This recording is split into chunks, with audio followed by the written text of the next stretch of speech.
Forte Catholic. This is your host, Taylor Schroll. I'm recording this on a Friday at the end of a long week, so there's no telling what's going to happen today. Also, there's a little bit of a change today. Usually in the studio, I have my lovely and wonderful producer. We call her Producer Sam, affectionately. She has left me, not forever. She's just out of town today. Apparently her schedule doesn't revolve around me because, I wanted to record this on Friday because I'm going to be out of town next week. So, Kyle, our special pre-show Patreon princess. Oh, look at those plosives. Plosives. Yeah. I love plosives. You are our sub today. Yeah. I wanted you to give your own name to that so that whatever title I gave you didn't degrade you. Oh, thank you. Yeah, no, I'm just the substitute. And by the end, like any school substitute, by the end of this session, I expect to be crying and to vow never to do that again. I expect the same of you. Yeah. So here we go. We're going to try this. Also, Sam is kind of like a filter for me. You don't have that kind of power over me, so... Right, yeah. Welcome to Forte Catholic. So here's what's happening. Next week, I'm recording this on Friday. You're listening to this a week after I have recorded this. So here is my commentary on recent world happening that happened yesterday. I have no idea. Because what this is, Kyle, do you like the John Oliver? Yeah. He does a show called what? Last Week Tonight. He does. It's called Last Week Tonight. On the home box office. Sure. So this show is next week tonight. Okay, yeah. So he does a news show covering all the big news things, and he's very funny. Yes. I am not very funny and doing the exact opposite of him by talking about next week when I have no context of what that is. Right. Also, to make sure that this is a complete inception, I want to talk about, for next week's show, something that happened 3 weeks ago. Are you ready? So, okay, yeah. Hold on. Let's get our time machines here. Yes? Figure this out. Let's get on the whiteboard. The hot tub time machine. What alternate timeline are we working with right now? Marvels. Okay, cool. Okay, we're all on the same page now? Yep. Good, I'm glad we cleared that up. So, there's been something on my heart that's been bothering me and tugging at me. Cholesterol? Yes. Okay. Do you know, I actually have 2 heart rate medicines in my backpack right now. Oh, you're just going through HIPAA violations right now, I think. Oh, no, I guess you can share your medication. I thought you were calling me a hippo, like I was fat, and I'm like, that is part of my heart problems. Thank you for that, Kyle. Sam is much nicer than you. You got a hippo heart transplant? Is that what you're saying? I do. I have to eat these fish pills and stuff. It's a whole nother story. Why are we talking about this? So, something that has been on my heart, other than lots of fatty cells and medicine, is we celebrated the Ascension a couple of weeks ago. And I love the scriptures, but anybody who's listened to the show knows that I read the scriptures a little differently than most people. Most people left Mass of the Ascension like that was a beautiful story. It was amazing. Jesus in heaven. I left extremely frustrated with the word of the Lord. And I haven't talked about it yet because it's interesting to talk about a struggle with the word of the Lord on a Catholic radio station, right? Yeah, where else would you do it? Right here, nowhere other than here. Here's what happened. If you missed Mass because you're a normal Catholic, the first reading was from Acts chapter 1. Who are we kidding? The people who listen to these radio stations are the good Catholics. So for those of you who were at Mass, you remember this. But my guess is you're holier than me and had a better understanding and love for this scripture. I loved every part of it except for the end. It irked me. Here's what happened. In Acts chapter 1, it talks about Jesus saying his last things to his apostles. And it says, when they had gathered together, they asked him, Lord, are you going at this time to restore the kingdom to Israel? He answered them, it is not for you to know the times or seasons that the Father has established by his own authority. But you will receive power when the Holy Spirit comes upon you, and you will be my witnesses in Jerusalem, throughout Judea and Samaria, and to the ends of the earth. When he said this, as they were looking on, he was lifted up, and a cloud took them from their sight. First issue, the last thing that Jesus does is not answer their question. It's like, hey, Jesus, we know that you're going to leave soon. We have this question. Can you answer it? He's like, that's above your pay grade. And then he just floats away. It's like, that's the first thing. It's like, really, Jesus? I love that Jesus answers questions with questions often. But to do it as your last question, it's like one of those things like, yes, God's ways are above my ways. His thoughts are above my thoughts. I don't get this one. It's like, throw him a bone. It's like, yeah, I'm leaving. I'll give you a little treat. It's like when I'm leaving the house for a few days. Like I'm current. As I record this, I'm leaving the house for our staff retreat with the Blaze Ministries for 5 days next week. I'm going to be gone. I took my son out for ice cream today so that he'll remember me while I'm gone. It's like, oh yes, that father, I do enjoy him. I hope he returns soon. Throw him a bone, right? That's minor issue compared to the next thing. I have a question about angels and how angels work and how God picks which angels he sends to do certain tasks. Luckily, I am an expert on angels. I don't think that is the case whatsoever. Okay. So we have to get back into it. When he said this, as they were looking on, he was lifted up and a cloud took him from their sight. My premise is that this is the second most amazing thing that's ever happened. You can argue that it's third. Number one is Jesus rising from the dead. That is the coolest, most amazing thing that has ever happened in the entire world. Number two or three, I will give you either one of two choices. Either Jesus becoming man, like when at the incarnation, when God becomes man. Pretty cool moment, right? Third or second, the other option would be the guy who rose from the dead 50 days later. I think it's 50 days later. He just floats up into the sky. Is like, I'm going to go be with God now. Like if there was any doubt that people were like, this man is from God, it's like, oh my gosh, that was a weird magic trick. Or did he really rise from the dead? Did he really die? Like, was there a trick? He just floats up into heaven. Like, there's no trickery about that, especially in the year 33, right? Like that, you just can't get away with that. He just floats up into the sky. That is very impressive. Now, that is why I have an issue with the next couple of lines. While the disciples were looking up, while the disciples and apostles were looking up, they were looking intently at the sky as Jesus was going, as he was floating up into the heavens. Suddenly, two men dressed in white garments stood beside them. We can assume that these men are angels because that's often how angels are portrayed in the scriptures. They said, "Men of Galilee, why are you standing there looking up at the sky? This Jesus who had been taken up from you into heaven will return in the same way as you have seen him going to heaven." Now, I get the point of this, right? It's like, don't focus on Jesus being gone, like he's going to send his spirit at Pentecost, which we celebrated this last week, and all this kind of stuff, right? I get the theological point about it, but you cannot tell me that it is okay to walk up to a group of people watching the second or third most amazing thing that has ever happened happen. They're looking up at the sky as Jesus floats away in a cloud, and then an angel shows up. It's like, why are you looking up there? Are you kidding me? I'm watching Jesus, a man who rose from the dead, who I walked with for 3 years, float up into the cloud. I've never seen anything like that. What do you mean? Why am I looking at the sky? It's like, I get your point, but that was a dumb question. So here is my theory. Kyle, you said that you are an expert on angels. Yes. There is a saint whose nickname was the Angelic Doctor, St. Thomas Aquinas, right? He wrote a lot about angels. I'm going to add to his work a little bit today. Okay. I don't know if I'm allowed to do that, but You're there's not. no one here to stop me because Sam's not here and the Pope is very busy. Yeah, So that's true. here's my proposition.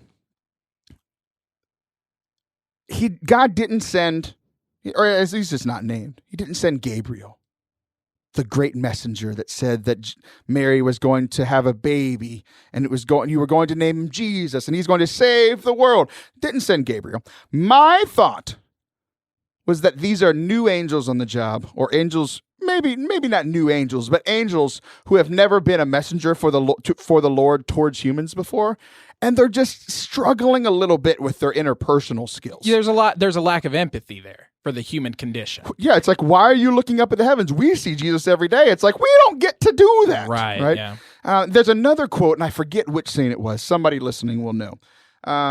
Kyle, maybe you can look it up. Maybe you can do something other than just push buttons over there. I was only brought on to push buttons, but okay. Yes. So there's a saint quote that says, if angels could be jealous of humans for anything, it would be that they would be able to receive the Eucharist. And it's kind of this thought that angels... It's a thought of St. Maximilian Kolbe. So. St. Maximilian Kolbe. Yeah. Thank you, Kyle. You're welcome. You're very smart. I'm such a smart boy. You see, you do know stuff about angels. I do. Thanks, Apple iPhone and the Google. So, if they could be jealous of anything, it's that we get to receive Jesus into our body, blood, soul, and divinity, into our being, right? They get to see him every day. So I have this feeling that they're just assuming like, oh, we get to see God every day. Why are y'all looking up at the sky? It's like, I don't think you realize this. We've only known God for 3 years and he just left. Of course we're looking at him. And then I think they kind of realized this halfway through. They're like, oh, okay. I think there was some omission in the scriptures here. Yeah. I think they were like, I think it was because the apostles probably didn't hear this part. The angels were like, oh yeah, we forgot. This Jesus who has been taken up to you from heaven will return in the same way as you have seen him go. It's like, okay, now they made their theological point. Like, this is what God actually told them to say. Right. But they just pop up and they're like, hey, what are you doing? See, can I counter your point? No. Yes. So I think this is an experienced set of angels. To the best of my knowledge, the angel that wrestled, was it Joshua? No, whoever became Israel. Yes, no, Jacob. When the angel, I don't think that angel had a name in Scripture. I think this is the same angel, and now his best friend is tagged along, because I don't think God sent that angel down to wrestle a human. I think he was like, hey, go tell Jacob he's going to like have a bunch of descendants, his name will be Israel, blah, blah, blah, blah. And instead the angel's like, I'm going to wrestle him. And so now I think that this same angel is like, hey, last time I went down there, I like tackled one of these guys, so why don't you come along, and we're just going to like mess with them. I think these are the two sassy angels of heaven. They have a sitcom. It's very funny. So what you're saying, I don't know if I can agree with anything you just said, but what you're saying means that I have hope that I could get into heaven with all my sassiness and sarcasm. Yeah, you could probably be like a personal assistant on the show or something. Yeah, on their angelic sitcom. On the show? I thought you meant my show. I'm like, yeah. I'm being demoted all of a sudden? Are you taking my over? Show now. It's Forte Catholic, and so it's whoever is louder. That's the rule. This is fun. Okay, so that's my thoughts on the Ascension. I hope that you enjoyed them. Here's what we're going to talk about too. That was already one risk. Let's take another, shall we? I was thinking as I was driving to the station many, many weeks ago, and this is one of those thoughts that I have that I'm like, should I ever say this out loud to anyone? And then I tell people about it, and they're like, why would you ever talk about that? And then I'm like, because I think there may be a method to my madness. I talked to Sam about this a few weeks ago. She was like, that's weird. But she never said no. I told Kyle about it before this, and he said, what did you say? You said something along the lines of? I trust you with a lot of topics. This one gives me anxiety. Okay, so the topic is, what would my life, Taylor Schroll, what would my life look like if I was born into a Muslim family in Afghanistan? I thought about this as we record this in the radio station. I look out and there's a large building that's been being built for a very long time over to our right. That building, while in construction, would dangle very large pieces of metal over the street that I was driving on. So in my impending death, I would think about these odd things like, what would my life look like if I was born to a Muslim family in Afghanistan? Literally had that thought with multiple tons of metal. As you think you're about to die, don't you have children? I'm a bad person, Kyle. Okay, so here's the thought. Like, what if I'm being honest, what would I be? Where would I be today as current Taylor, 28-year-old Taylor, Where would I even be in the world? Where would I be? But primarily focusing on my faith. What would my faith life look like? Because I was born into a Catholic family. I am now a practicing Catholic, right? I have been for most of my life. There was a couple years that I was a more practicing non-denominational, still going to mass every, most of the time, but would consider myself non-denominational. Then came back to the church. It's a long story. If you've listened to the show before, you've heard it. I'll probably tell it again at some point. Radio tease for I'm not sure when. Okay, so would I be a good Muslim at 28? Would I have heard the gospel and converted to Christianity, converted to Catholicism? I think if I'm being fair with myself, I don't know what the answer would be, right? So I've been thinking about this and wrestling with this. You mentioned wrestling. I've been wrestling with the angel of the Lord around this topic for about a month now. Because I even in prayer and in thought and in study, it's like, I don't know. Because I am practicing what I have been given. And I do believe that Catholicism, it has the fullness of truth. It's why I'm still here. Like, obviously, I had multiple chances to leave. I haven't. I believe that the fullness of truth is in the Catholic Church. Would I believe that if I was born in a Muslim area, into a Muslim family? And I think the main question that I got out of it that I've been thinking about is like, would I be seeking truth? Because like currently I'm a person who seeks truth. Like even in Catholicism, there's something I don't understand, or like a story of like, why are these angels asking this question? Like, I don't get it. I bring up these questions because I want to know the answer, right? I want to know why that angel asked that question, right? And would I still be a person that is seeking truth? If I was, would I have moved out of that Muslim country? Would I still be in the Muslim country, but living as a Christian, living as a Catholic? Like, I don't know. So this thought was, if we're not seeking truth, then what are we doing, right? Anybody who is ultimately seeking truth, if we are finding something that is true, good, and beautiful, these are the transcendentals that the church talks about. If we are seeking and finding something that is true, good, and beautiful, then we are finding God. And obviously, Catholicism finds the fullness of truth, beauty, and goodness. So here's my thought. If we aren't learning our faith, continue to grow in our faith, continue to reading our Bibles and praying, going to mass, listening to Catholic radio, like reading books about Catholicism, whatever your favorite way to learn about the faith is, we may as well be any other religion, because what we really believe in is ourselves. So if we really want to truly be Catholic, so what does this mean for me, the actual Catholic here today? Like, what does it mean to be a seeker of truth? What does it mean for me to continue growing in our faith, to grow closer to the truth, beauty, and goodness that God has for us? So we will be right back with our special guest, my friend from childhood, Joshua Calhoun. We interrupt this broadcast to bring you a message from Definitely Not Taylor. If you are listening to this show, you should totally rate it and subscribe to it on iTunes. To rate it, go to the iTunes Podcasts app on your phone, search Forte Catholic, scroll down to Review, give 5 stars, write that you like the show, and then move on with your day. Enjoy the rest of the show.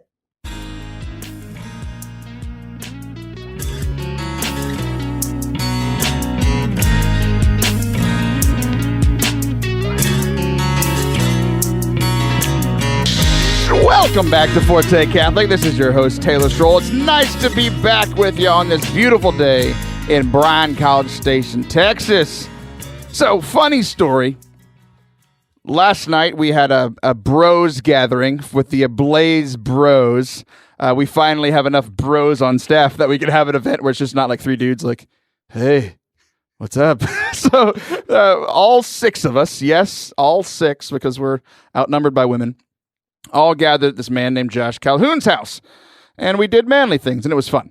So, towards the end of our evening, so we had steaks and other beverages and did other manly things, and then steak. Well, yes, steaks are a beverage if you blend them, Joshua. So That's what my liquid diet is. I'm going on a juice cleanse. It's just highly refined mixing of steak. So we were hanging out, and then at the end, we had like a 2-hour conversation about manliness after the 2 hours of eating. It was great. So in the middle of that manly conversation, I got a message from a person who I thought was going to come on the show today that wasn't able to. And I was like, dang it. Now I have to find a guest within like an hour. And Josh, who was sitting next to me, said, why don't you ask that guy over there? And we tried to make it work out with that guy over there, and it didn't work out timing wise. So I was like, well, and then Josh was like, we've never had me on your show. I was like, crap, you're right. I haven't. So I was like, Josh, you're going to come on the show. He's like, okay, we'll do this. So Josh Calhoun is on the show today. Joshua, how are you, sir? I'm doing pretty good, Taylor. Good. It's nice to have you here. I feel bad that it's been a year and a half of having the show and you haven't graced the waves with your presence yet. Yeah. Well, you seem very offended. You're just like, I don't care. I think your show is stupid, so I haven't cared before. So, Joshua, you and I grew up together in the good old small town of Lake Jackson, Texas. Definitely thought you were going to say state of Lake Jackson, Texas. Well, they'd like to be their own state. You and I grew up in the most conservative county in the most conservative state in the United States. It was an interesting place to grow up. Ironically enough, Ron Paul came out of our town. I learned how to swim in Paul Pool. No way. Yeah. Wow. There was wow. That's going to be a new sound effect on the show. Wow. That's awesome. I regret everything. I regret it. I'm leaving. This is dumb. You tried to leave the man gathering yesterday, but then you realized it was at your house. So yeah, I learned how to swim in Paul Pool over the summer. They did swimming lessons for small children. I was small once, and yeah, thanks, Ron Paul. Anyway, we grew up going to the same parish. We grew up being in the same youth group, same youth minister, same youth ministry, all these things. So we've had similar experiences growing up in high school, and then we both went off to college, and then right around the same time, I think you beat me by a year. Like you started working at a Blaze, and then a year later, I started working at a Blaze. And it's just like we can't get away from each other, you know? So we've known each other quite a bit. You are moving on from our staff at a Blaze, though. So we just did a lot of like reminiscing of like favorite memories, right? So it was always interesting for me seeing you, like when I moved to a Blaze and seeing you as an adult. Because when I left, you were like a sophomore in high school. Freshman, like you something like that. Like finished your freshman year, finished your sophomore, something like that. So I always saw you as this like that's how I remembered you, because like I understand as a human being that 4, 5, 6 years go by and people grow, you know, and become better people. and thank the Lord for both of us, right? and then I was like, oh, like it took me a couple of weeks to be like, Josh isn't a child anymore. He's actually a man of God. Thank the Lord for that. So, yeah, it's been an interesting couple of years working together, and it's just been really interesting seeing, at least for me, because I am older, like seeing you as a child, like 7th, 8th grade, 9th grade-ish. I don't know, when you stop being a child, when you start becoming a young adult. Most 30-year-olds are still children, so I don't know what the age is. But seeing you mature into a man, I think your 2 biggest desires that I've seen, and I've seen this in you since we met in like 9th grade. I don't know, what was the year for you that you woke up and you noticed girls? People talk about going through middle school and being like, oh, girls are gross. And then they finally like maybe hit around 9th grade and then they start to notice girls and they're like, oh, wow, she's really pretty. That never happened for me. I've been attracted to girls for as long as I can remember. I remember being in kindergarten, hanging out with the girls on the playground and playing house with them because that's how I got to hang out with them. It's like all the guys are like, that guy's weird. Then later they're like, wait. He's with all the girls. I want to be over there playing house, and now I can't because I've made fun of it for years. Right? Jeez Louise, my mind is going so many different directions right now of what I want to talk about. For me, it was 7th grade that I I finally kind of woke up to it because, like, I was always an athlete. That's all I cared about. That's all I cared about was sports and, like, yeah, maybe my family, maybe church every now and then. All I cared about was sports, a little bit of video games, and maybe my cat. You know, like, my priorities were way out of whack. And now I'm rhyming like Dr. Seuss. So I've been cut loose. You look like a moose. Okay, so I'm in 7th grade, and I don't know why our teacher did this, the way she set up the chairs in our classroom. I feel like it's the most distracting setup of all time.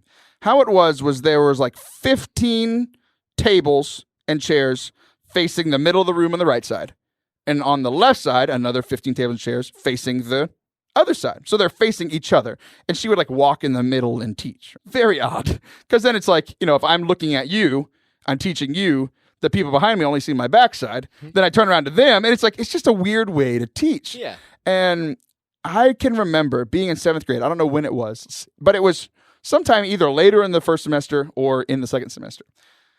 And we had been sitting in the same seats the whole semester. And I had never really noticed this girl sitting across from me. And then sometime maybe around Christmas or right after Christmas break, this girl I'd been sitting across from the entire time, all of a sudden I just couldn't stop staring at her. And I was like, wait, where did she come from? And it's like, she's been here. You've gone to school with her since kindergarten. It's like, she's pretty. It's like, oh, I'm just now noticing this. This is very odd. And then I just couldn't stop staring at her because, 7th graders are weird. So Yeah. just stared at her for another whole semester. And then I was like, well, I need to change. This is weird. I'm kind of being creepy. So, but that was my awakening to, oh, I think girls are pretty. Yeah. And I want to do something about it, So I have noticed in you, both in a young age and the last couple of years of knowing you as an adult, your 2 biggest desires. Number 1, holiness. You are always striving for holiness, calling the people around you to strive for holiness, whether it's by calling them out on their crap or by simply being an example. The other deep desire is you have the deepest desire of any man I've ever known for a wife, right? I have seen men who desire women in different ways, Right. extremely. I have never seen someone with the combination of the desire for holiness also desire a wife. And it's just like, you have finally made me realize in the scriptures, you've made it come to life for me, where it's like, as a deer pines for water, so my soul pines for you. And it's like, as Josh pines for God, he also pines for a wife. And I'm just like, this is all making sense to me now, right? You know this about yourself. It's not news for you. It's not, Right. Yeah, right? You know yourself better than I know you. So what has seeking both of these things, seeking holiness and seeking a wife? You could answer either one you want. We'll get to both of them. Okay. What has seeking those 2 things led to for you? Good, bad, ugly, amazing, not so amazing. Yeah. So I think for me, seeking God led me to a lot of different life choices. I was very involved when I was in high school, for sure. My youth minister was a total rock star, and I just saw the way that he loved the Lord and the way he was pursuing holiness, and I was like, wow, that is like the most amazing man I've ever seen. I want to be just like that when I grow up. So I tried to be just like him in a lot of different ways, which led me to growing in talents for music and growing in being able to lead small groups and stuff like that, and helping him lead our youth ministry program in a lot of different ways. And so after I graduated from high school, I actually served with Net Ministries for 2 years. And so like pursued the Lord in that way, just recognizing that that was a way that I could serve the Lord, I could serve the church. And also that thought in the back of my mind, maybe I'll meet this really holy, attractive woman there. Where could I go that pretty, holy women striving for Christ and also working with kids, which is attractive. It's like that motherly trait, right? Right. Where can I go? Oh, here's a bunch of single people. They'll that all be in one place. all gathering in one area. Let's do this. In one of the coldest states in the United States. So that means we just have to be inside all the time and huddle up together, right? Huddle, cuddle, whatever the word is. Yeah. So I served with Net for 2 years. Unfortunately, didn't meet a woman there that was interested in me enough to become my wife. I was wondering wondering where you were going with that. Didn't meet a woman. I'm like, yeah, you did. No, I met lots of women. Yeah, no, I did. Lots of beautiful, holy women. But yeah, a wife didn't come out of that. Other options. The Lord has told me, no, he didn't. You're just mean. Oh my gosh. Yeah. So after I came off of net, I actually was really hoping to go to Franciscan University, which is funny. You're actually wearing a Steubenville shirt right now. I am. Yeah. So I was hoping to go to Franciscan. I was planning to study theology and catechetics because I actually wanted to do youth ministry after I got off of net. I made a joke with my youth minister when I was in high school that I was going to take his job whenever he left. And he left, and that still hasn't happened yet. So what's funny is I made that same deal with him, and I actually did it. Well, as of this week, there's been some workings in my heart that something like that might happen. So we'll see. But weird. It's like, wait, do I have the gift of prophecy? It finally came true. It took 7 years, God, but But anyway, yeah. So I was hoping to go to Franciscan University with that thought again in the back of my mind that I would meet a holy, beautiful woman there that I might be able to marry someday. And in the midst of applying for Franciscan and trying to get all that stuff set up, I was encouraged to pursue other options to see kind of what else I could do rather than going to Franciscan, moving away from Texas, being that far from my family. And the only other thing I could think... I thought you meant by Franciscan. like that was their like not Franciscan was like you applied. You're like, we're going to encourage you to pursue other options. I then realized as you kept talking, that's not what you meant. No. Yeah. No. From That's their a side nice of way to things, say they that. thought I was coming. And then from my side of things, just talking to different people in my life that had been really big influences. And so the only other thing I could think that I would be interested in doing, another university I would want to go to, especially if I stayed in state, was Texas A&M. Whoop. I knew there was a very strong Catholic community there, and I knew I could get a good education there as well. So I was like, all right, God, well, I'm going to apply for A&M then. I don't know why I made this decision, but I applied to be a mechanical engineer. I was like, all right, if I get accepted, then I know that this is your will. You want me to go to A&M rather than trying to go to Franciscan. And I got accepted. So I ended up coming to A&M, and I do not regret it at all. It's been an amazing experience. I started working with Ablaze soon after that. I actually started working with them as a music minister. I was the only person at that point on staff who led music or led praise and worship or anything like that. I was invited out by a friend of mine who was on staff at the time to help lead worship for a retreat that they had. Because like I said, at that point, they didn't have people on staff that could do that. So I led worship for the retreat. And at the end of the retreat, the founder, Matt Rice, came up to me and was just like, hey, we don't have anybody on staff that does this. Would you be interested in working for Ablaze? And so... Can I pay you marginally to continue doing this? I definitely didn't get paid enough in the beginning to have decided to do that. So, but anyway, so I ended up starting with Ablaze, and soon after that, transitioned into a role as a youth minister in one of the parishes, and it's been... Yeah, well, I'm glad you get paid more now. Good transition for you. So what about this desire for a wife? Because like you and I, you don't have to share everything, but like we were talking as guys, and it's like, yeah, that's a desire that you have, and it's had its ups and downs, right? Yeah, absolutely. So what does that process look like? Yeah, that's definitely been different, but those things, like I said, have blended together. Like part of the thing that influenced me wanting to go to Franciscan was meeting holy women there. Same thing with Net. Like I was desiring to serve the Lord, but also like wanted to get married someday. So I'm looking for holy women that would be a good wife, would be a good mother, that kind of thing. That has looked very different in my life. So I remember, like I said, I've been attracted to women since I was in kindergarten, hung out with them, all that stuff. The first time I ever... See, I knew that you were special because I don't know anyone else who has ever said that. I was attracted to women in kindergartner. What? Yeah, but I remember the first time I ever, like, pursued, I guess is the word I'll use, an interest in a girl was in, I think, third or fourth grade. There was this girl that I was really attracted to. Her name was Samantha, and I remember the most embarrassing thing that ever happened to me is I had a huge crush on this girl, and I remember we were sitting in one of our fourth grade classes together, and I think it was one of those days where you just got to kind of do whatever you wanted. Like they whipped out board games, people were playing Pokemon in the corner, and different stuff like that was going on. And I don't know why I thought this was a good idea, but somehow I ended up in an arm wrestling match with this girl, and I lost. and it was the most embarrassing thing ever. She's like, I take your man card now. For real though, yeah. But I've just always had that desire in my heart, and even from that young age, I remember the only thing I could think to do that might like be a way to show her I was interested in her or anything like that was I would try to get her gifts for her birthday and for Christmas and different stuff like that. And her mom actually worked at the florist shop in town, and this was like a really small town. I remember I could ride my bike anywhere in like 5 minutes kind of town, like really small town. So her mom owned the florist shop, and I remember I would go in there and like I would bring in a gift for Sam for her birthday, and I'd be like, hey, can you give this little Beanie Baby frog to Sam for her birthday? And her mom was like, oh, you're so cute. And I was like, thanks, you like me more than she does. That's so sad. Well, hey, here's what we're going to do. We're going to continue this conversation, the ups and downs of all this, right? Because I think a lot of people listening are single, young adults, right? And know that the struggle is real of searching for a wife, searching for a husband. We're going to keep diving into this. You can share some of the things that you have learned through the struggle, through the hardship.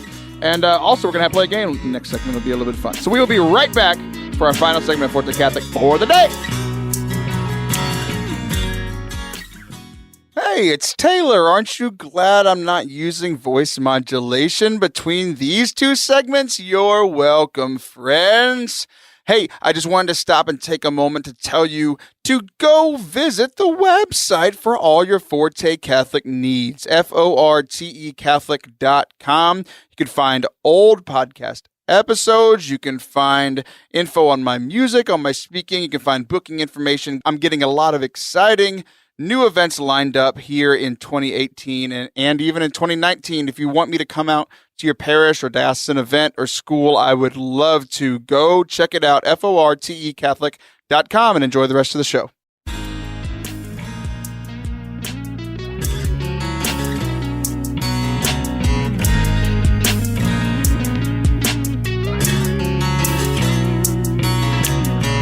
So I started this new thing 3 weeks ago, where I sing in the third segment. When we come back from the break, I'm talking to Josh Calhoun now. Yeah. We're having too much fun, man. All right, this is what happens when you've been in a studio for too long. You're just like, what can I do that's really dumb? Let's put it on the radio. Okay, so when we left off in the last segment, if you missed it, you missed out. You're a sad person. But if you don't want to be sad, you can always find the show on podcast, fortecatholic.com/radio, or just search Forte Catholic and wherever you listen to podcasts. We were talking with Josh about how we grew up together, about his desire for holiness and a wife. So we're talking about this desire for a wife, a spouse, the struggles of dating, the struggles of finding a good Christian, a good Catholic woman, man, right? When we left off, you're talking about, yes, there are some times that all of us have been attracted to someone and it's not reciprocated, right? So it can be difficult. So what has helped you in the struggle? In the struggle of dating and people breaking up and people not being interested in you, and when you're interested with them, how do you get through that struggle as a Catholic man, striving for holiness and still having this deep desire of like, well, I want to date you? Yeah, that's an excellent question. I think that's still one of those things that I'm trying to figure out the best way to cope with that, I guess. But obviously, like the biggest answer for me is just daily prayer, like personal prayer, going to God with those things and being like, hey, God, like this totally sucked. Like you knew I was interested in this girl. You knew it was going to end badly. Why did all this happen? Why didn't you tell me? Yeah. Warn me. Where were the signs? Yeah, so just... I showed you a stop sign. You didn't see it. And I was like, I thought you wanted me to stop in my car. Yeah, so I think that's one of those things for me, too, is like trying to recognize those points in my life when maybe he has been telling me to stop, or maybe like slow it down or like put on the brakes or something, and I haven't necessarily listened or wasn't recognizing that.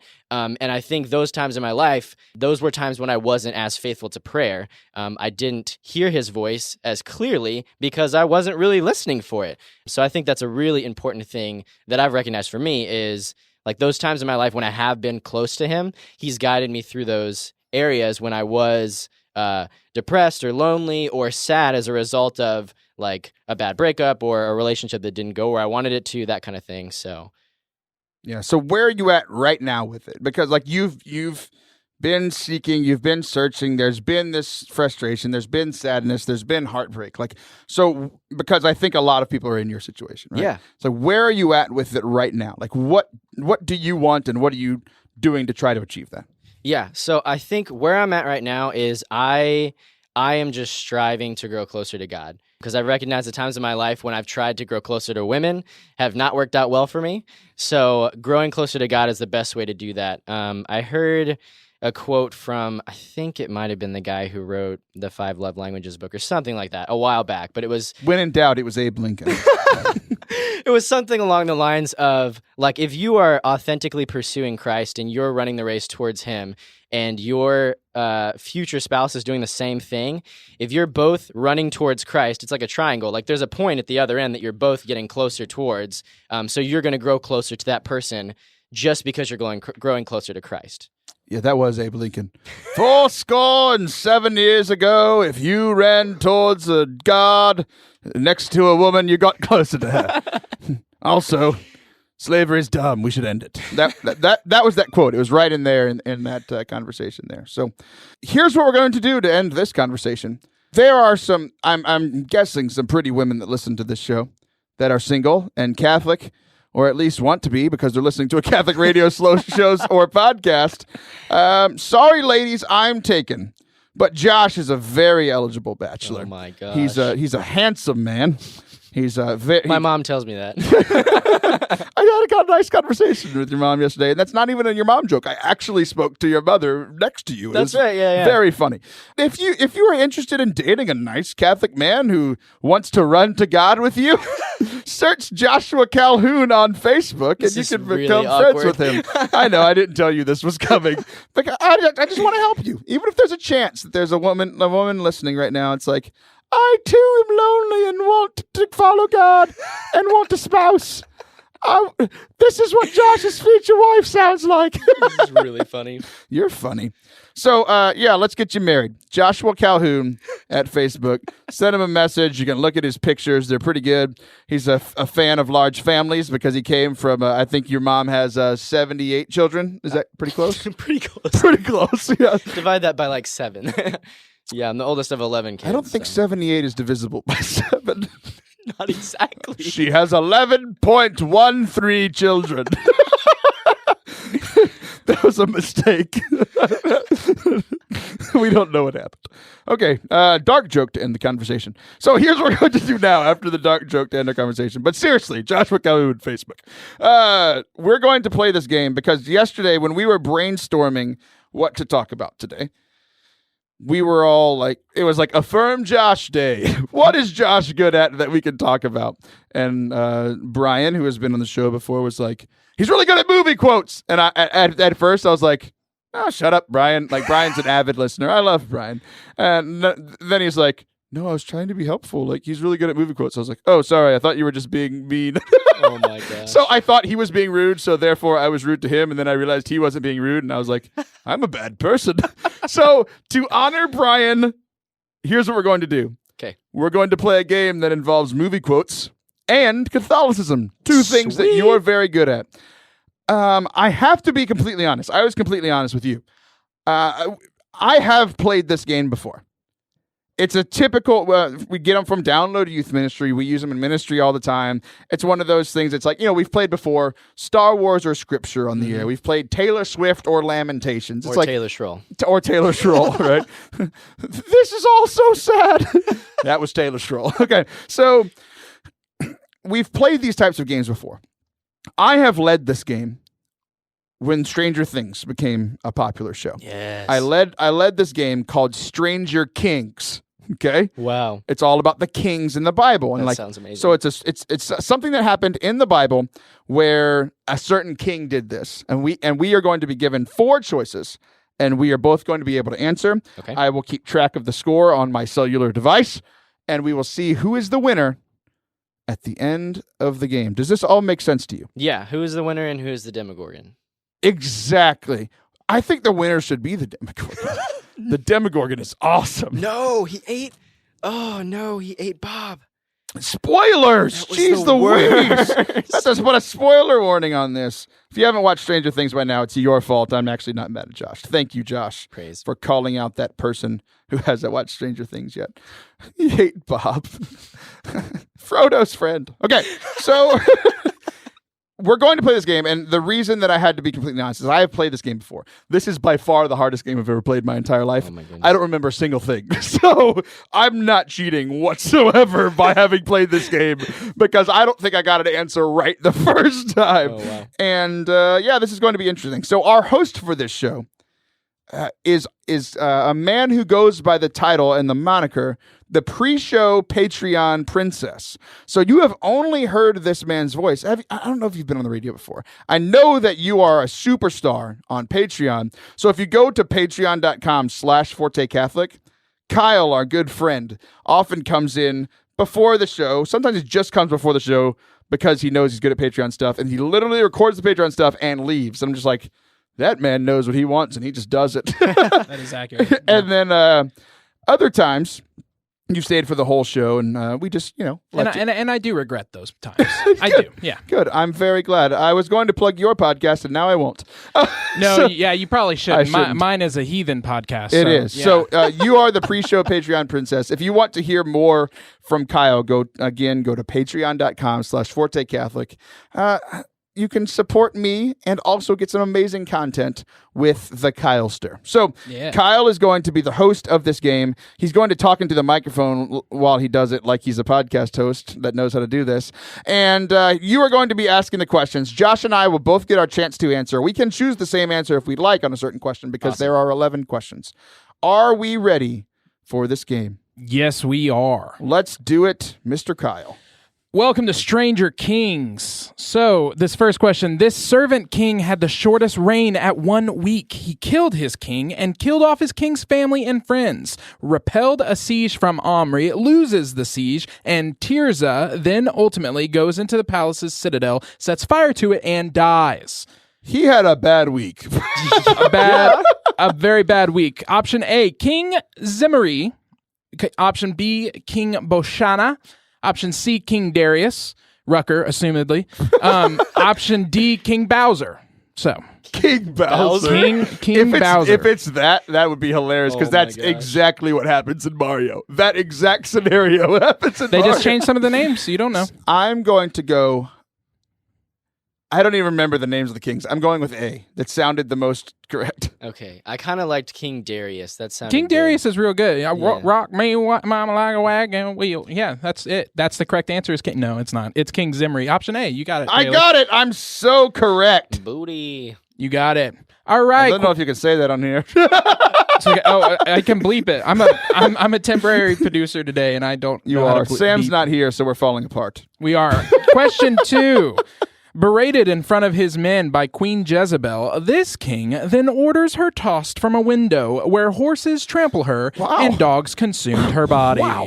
The Bible is an interesting book. I don't remember this story. All these stories are scripture, so don't get mad at me. It's just... See, I the didn't make difference these is they're Old Testament scripture, and I always said that God got a lot nicer once he had a kid. The first Also option, heretical. yes, first option, A, King. Oh, this is gonna be fun, guys. King Shazanatia. B, King Mesotonius. You just offended like 38% of the population. Probably a whole continent somewhere. Option C, King Dante. And that's not not Dante, Like the Inferno? Inferno. It's Dante, D-O-N. And option D, King Jehu. King Shazanatia, King Mesotonius, King Dante, King Jehu. I'm gonna go with King Jehu. That sounds. I'm best. sticking with that too, just Yeah. because it's the only name I know, and I feel like I should know the king around Jezebel's time. Well, you are both correct. It is King Good. Jehu. Yeah. Good. All right. 2 points for me, 1 point for Yeshua, which is what I call Josh because it's very Jesus-like, and he looks like the Jesus with his hair. Well, thank you. Yep. You know who else you look like? Steve from From Stranger Stranger Things. You know what's funny? I've gotten Steve from Stranger Things. The worst one I think I ever got that I didn't really care for was in high school. I got Mitchell Musso from Hannah Montana. I don't know what that is. Yeah, I know what Hannah Montana is. I don't know what Mitchell It was Musso one of is. her friends. Yeah, that guy. But Steve from Stranger Things, I like that one. That's a good It's a very, compliment. very He's a good good-looking guy. One of my other favorites is Jack Pearson from This Is Us. That was one of the biggest compliments. I don't watch that show. I don't enjoy crying. Although I did cry by watching Star Wars: The Last Jedi the other day. I have a perfect segue. Speaking of crying, Here we go. this king slaughtered the sons of Zedekiah before his eyes, then plucked out the eyes of Zedekiah, bound him with bronze fetters, and brought him earmuffs, to kids. Babylon. Option A, King Bullyhammer. If that's the answer, that's so awesome, and I will become such a more faithful person. Yes, you is will. that Thor's new weapon? Bullyhammer. I'm King Bullyhammer. Option B, What are King... you the god of again? And then our god answers everything. Option B, King Cornelius. He was a nerd. Option C, King Nebuchadnezzar. And option D, King Isor. I feel like this one kind of gives it away. Eyesore. This kind of gives it away. Also, if it's eyesore with eyes being plucked out, that would be amazing. It's a Oh bit. my It's goodness. yeah. So I'm going Nebuchadnezzar. It's the only one I know.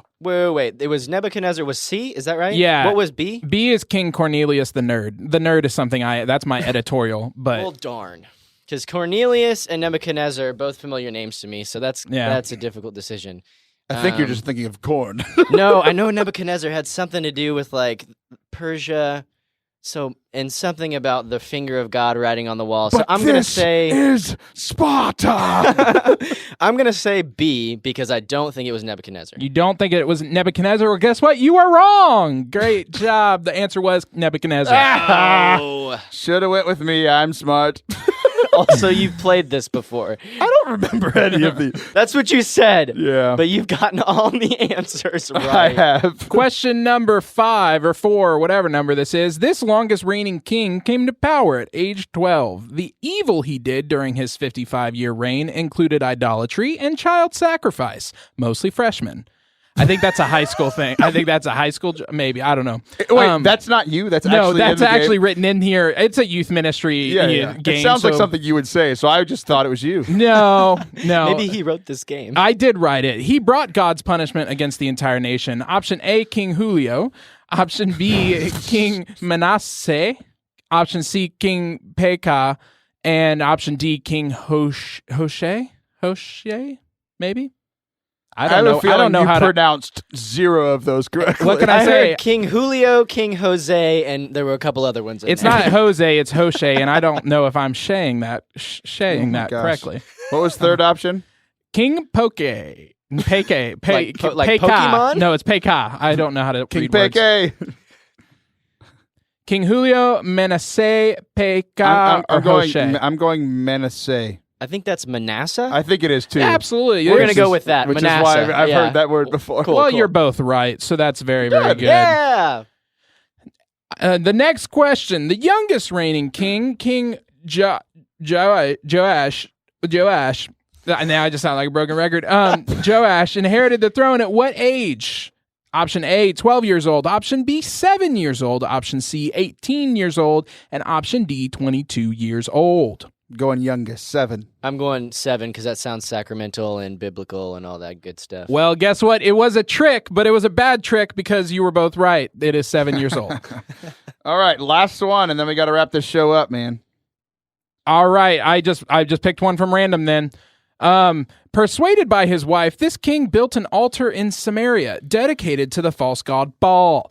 Later, when the Syrians were after him, he dressed as a normal soldier to disguise himself. A Syrian arrow penetrated the narrow slit between the pieces of the king's armor. Very few bowmen would Why have did been you pick that the accurate. longest question? It was obvious that God was guiding that arrow. Arrow.